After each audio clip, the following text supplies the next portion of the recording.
Welcome to Chopstick Travel. I'm Luke Martin, and this is episode 5 of our Street Food Around the World in Taiwan series. This time we are featuring Indonesian food here in Taiwan. Taiwan is home to hundreds of thousands of Indonesians, and with them they brought their culture and food. So this morning we're heading to Little Indonesia, the epicenter of Indonesian street food in Taipei. Later on we're going to take you to a more modern, sit-down style Indonesian restaurant, and then this evening we're going to take you for the ultimate sinfully delicious Indonesian dessert, MARTABAK. It's one of my favorite things in the world. I am super excited. Make sure you stay tuned until the end because you're not going to want to miss it. Let's go.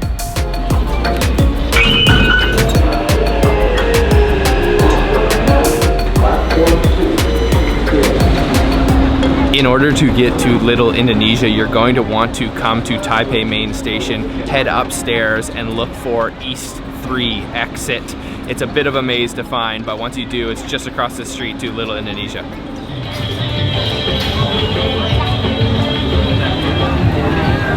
Because of its prime location just outside of Taipei Main Station, Indonesians from all around the island of Taiwan will come here on Sunday. It's very important that you come here on Sunday because it's pretty much closed down every other day of the week. We came here on a Monday and it literally looked like a ghost town. It was completely empty, and now we're here today on Sunday. It's just about 10:30 and it is very poppin' here. There is music playing, there is people eating street food, and we're gonna do a little bit of a street food hop between some of these stalls. I'm super excited to try out some of this Indonesian food.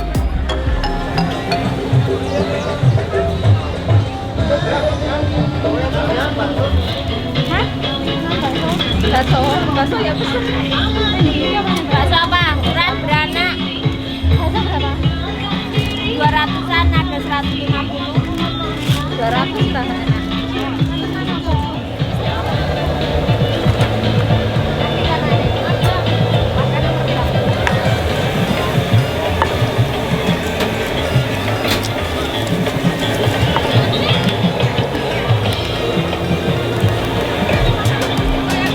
The first stall we are stopping at is serving Gado-gado, which is a type of Indonesian salad. She starts by asking how many chilies you want. We picked 2. It'll get pretty spicy here in Little Indonesia.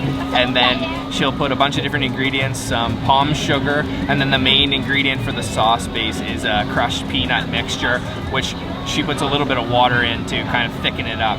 And then she'll start layering in a bunch of different vegetables, some cabbage, some bean sprouts, some green beans, and then at the very end she'll take ketupat, which is compressed rice cake, mixes it all together, make sure it's all covered in that spicy peanutty sauce, and this is the final product here. You can see it is a beautiful heaping mess of all kinds of different things. There's even some tofu in there. You can see the rice cakes down here, and then we also got a fried tempeh, and then all of these keropok, which are the little crackers here, all multicolored, really beautiful. But I gotta go in and try the Gado-gado first with just some of these bean sprouts, and that sauce just looks so good.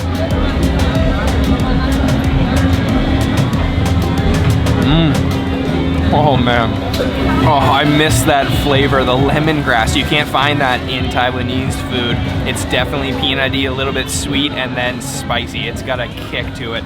Oh man, that is good. I gotta try one of these compressed rice cakes here because these really hold on to the sauce, and they're the main base of the Gado-gado. Oh, so soft, covered in sauce. Yeah. Let's try the fried tempeh. I can see a couple little green onions in there too.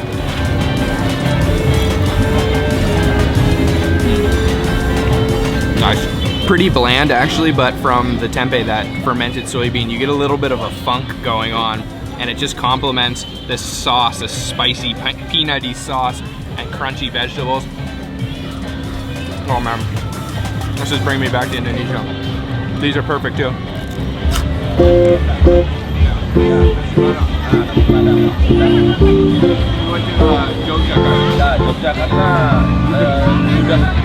There's so many different ingredients in here, and of course I'm gonna go in for this fried tofu. Let's give it a try. All that sauce just juices out. Amazing.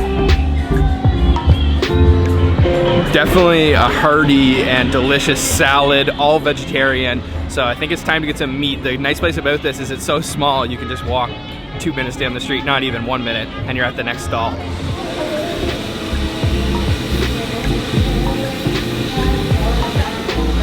Where are you from? From Indonesia. Where? Padang? Sumatra. Sumatra.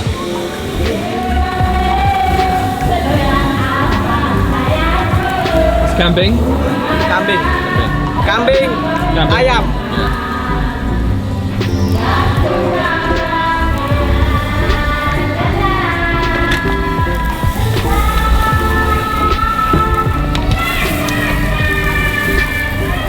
So these guys are set up right underneath this big tree serving the satay. We also got Teh Botol, which is like the classic tea in a bottle from Indonesia, but we got ice because it wasn't cold in the bottle. It's just tea, but it's pretty good, really sweet. These are the satay ayam, chicken satay with nice little grilled bits on the side and covered in a peanut sauce, and then some fresh chilies, which I know are gonna blow my mind, spicy, and some onions. I'll take this one with just a little bit of chilies, and they're covered also in ketchup manis, the sweet soy sauce. Make sure I get some of that chili in my first bite.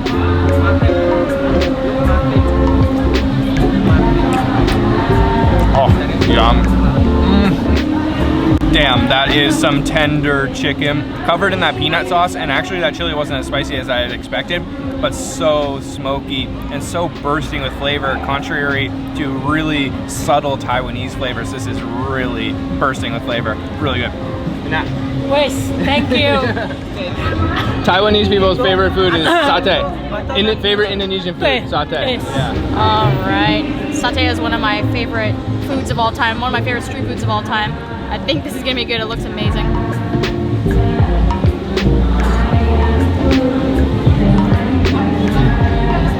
Oh yeah. Juicy and spicy. Just the way it's supposed to be. What are you doing, Serena? I think I'm gonna be in a TikTok. Yeah, TikTok? TikTok. Everyone here is very friendly, but there's no way I'm dancing for TikTok. But Sabrina will do it.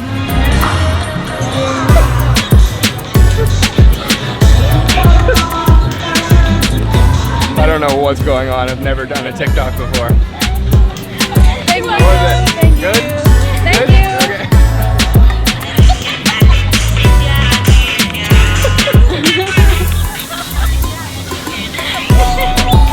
How was your first TikTok experience? My first TikTok experience was great. It was total freestyle. Do you know what you're doing at all? No. There's some pretty interesting karaoke happening here.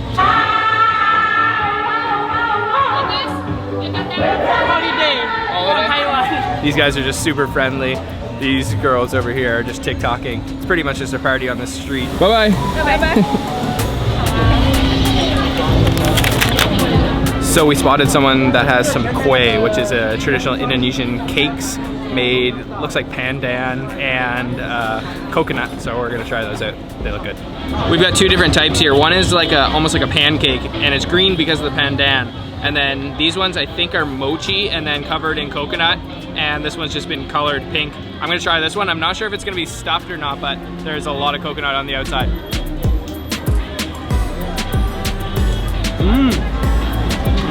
Definitely mochi, so it's very chewy and bouncy. I love the fresh coconut flavor. And it is stuffed with a little bit of gula jawa, which is that palm sugar. Super good. Let me try this other one out here, if I can cut a piece off. This is the pandan pancake almost, and we can see, yeah, mixture of coconut and gula jawa on the inside. Let's try that. It's light, but it's so fresh with the coconut. I love that. Honestly, I could see myself coming here on Sundays just to hang out. Everyone is so ridiculously friendly and the food is just so good. This is really a fun place to be. And you gotta come on Sundays because that's the day off for a lot of these workers. Most who work in senior care, mostly the women, and then the men, a lot are fishermen or work in factories, and they just get Sundays off, so they all come meet up here. It's got a very community feel to it, and people have been just so generous and open arms and welcoming to us. So awesome. What do you think? Love it here. So much fun.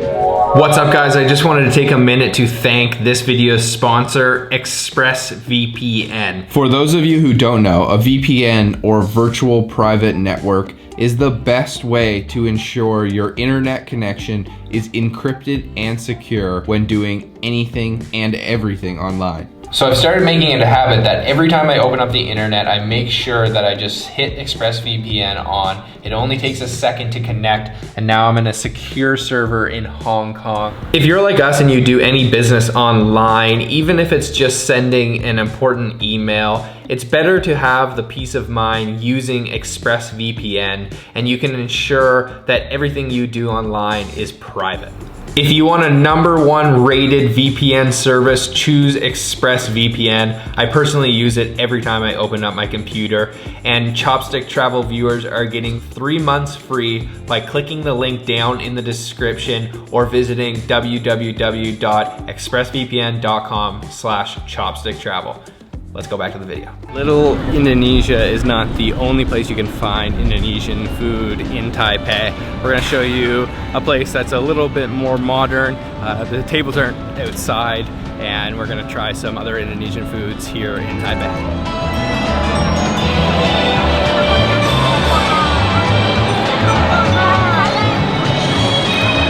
Something cool you can see inside Taipei Main Station on Sundays is a lot of people sitting in the main kind of square here, and a lot of them are Indonesians. They'll just hang out here. It's nice and AC'd in here. And one really weird thing is that people prefer to sit on the black squares. So you can notice that pretty much no one's sitting in the white area. Pretty cool.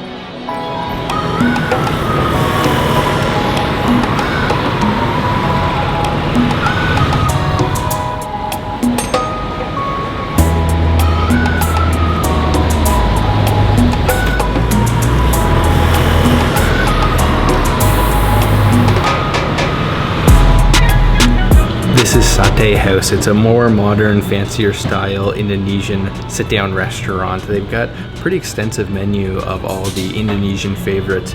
You know I gotta go for the beef rendang. I've been waiting all day to try this. Okay, we've got the beef rendang. It smells absolutely incredible. You can see the chili, you can see all of that beautiful coconut cream on top. And I gotta put this on my yellow rice. We've got a big thing of yellow rice here too. And I just can't get over how good this smells. It is throwing me back to Indonesia. Let's try it.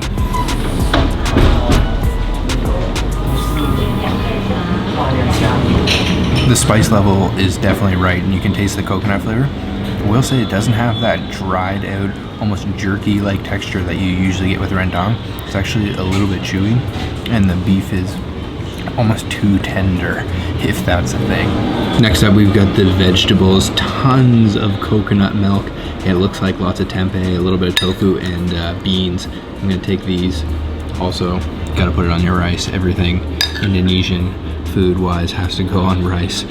Get a little piece of tempeh extra there, and then let's try this.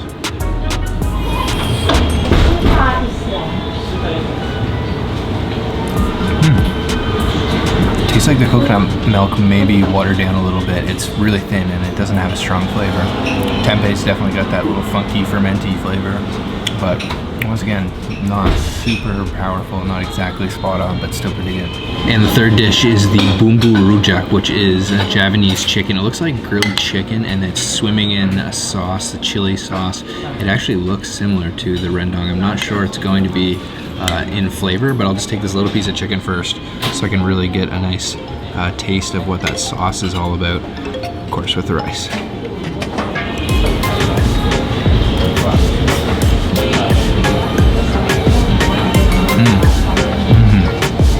Oh, that's my favorite one.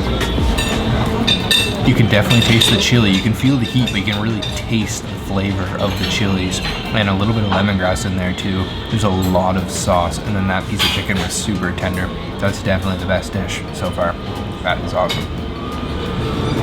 Because rendang is able to preserve when you cook it that way for so long, it gets a firm texture over time. This is definitely a freshly cooked rendang, and I actually prefer that kind of hard texture. I'd have to give it up for the bumbu rujak here, the chili chicken. That is really good, and I love that sauce. Finished off at Satay House. I really don't like to be harsh on restaurants, but I can't recommend that for authentic Indonesian food. It was good food, but it was definitely Taiwanese version of Indonesian food. I waited for that rendang to try here, but I know I could have gotten a better one in Little Indonesia. What did you think of it? I wanted more spice, sambal sauce and chilies. Yeah, there was just something missing. It was like too bland. Yeah. It wasn't quite authentic Indonesian, but I'm really hoping that the martabak manis is gonna make up for it. Let's go try that.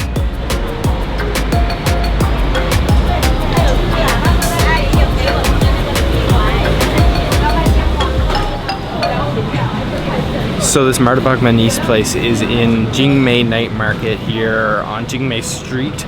I'm actually really nervous that this place isn't going to be there because, oh, it's right here. Okay. Thank God. Thank God. This is it. Let's get one.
They have all the traditional flavors of martabak, but we went with the Keju chocolate, which is my favorite. It's cheese and chocolate. It might not sound like it goes well together, but it is honestly a match made in heaven. So he starts by laying out the batter in the frying pan, puts a little bit of white sugar. Once it's fried up, they take it out of the frying pan and then just start coating it, and I mean coating it, in butter.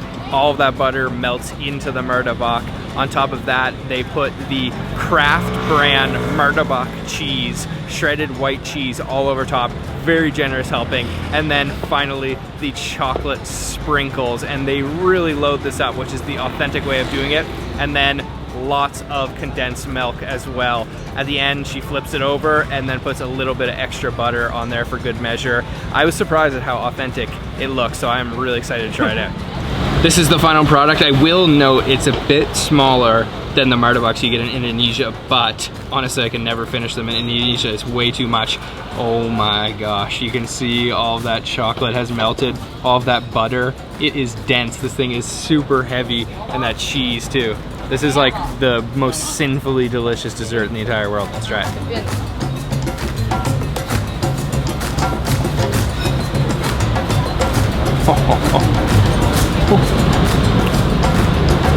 Oh, that is spot on. Yes. I just can't get over how much butter is saturated into that. If you left it for a while, it's gonna get soggy, but right now it's not. It's still got a nice crisp layer on the outside. You get the savoriness from the cheese, the sweetness from the chocolate. It's just salty, sweet, perfect. So not good for you though, but I do not care. It tastes just like Indonesia's martabak. Man, that is insanely good. Right. Oh, you got the corner piece crispy on the outside. How's that? Buttery? Mm-hmm. So buttery. It's so bad for you. It's so good at the same time. Look at your fingers. I know, they're covered in butter. That is seriously one of the best desserts in the world. And if you guys know Luke, he's like obsessed. He always thinks about martabak. So this is like a dream come true for him. It is. Now I know this is in Taiwan. I feel like I just had a relapse. I feel like that's bad. Yeah, it is bad. That martabak totally made up for Satay House, which again, I will not recommend. It was way too expensive and the food just didn't taste authentic Indonesian at all.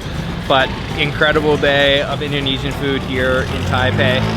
A+ for Little Indonesia. That was so fun. No good rating for Satay House, but an A++ for the martabak. Super authentic. What was your favorite thing, Sabrina? I would have to say the Gado-gado was my favorite, but the MARTABAK Yeah. was so insane. It was so good. No question, it's MARTABAK Yeah. tonight for me. So good. Hopefully I can find a better rendang in Little Indonesia next time. Yeah.